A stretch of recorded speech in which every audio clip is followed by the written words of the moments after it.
Can you verify your Worldcoin account without ORB? Hey guys, in this tutorial, we're gonna see if you're able to verify your Worldcoin account without the ORB. So the first thing you're gonna have to do is open up the app, and if you haven't verified your account yet, Worldcoin offers you only the verification via ORB, so that is the one and only way to get verified on your account as of now. So if you guys don't know what ORB is, it basically is a camera where you have to be physically present in front of the camera in order to verify your account. So they have the orb in certain countries, so you can find the orb to verify. So if you tap on find that orb to verify, it will show you the nearest orb around your location, or it might not even be available in your country yet.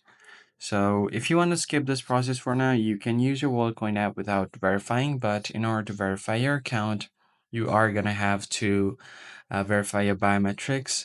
So what happens is the orb will take pictures of your face and eyes and calculate a proof of uniqueness numbers. So that is your iris code. Now, once you agree to continue with this, you should be good to go. So the orb should look something like this if you're physically present there. And once it verifies your Face ID, like your biometrics, you should be able to verify your WorldCoin account. That's pretty much it, guys. I hope this tutorial was helpful. I'll catch you guys on the next one. Thanks for watching.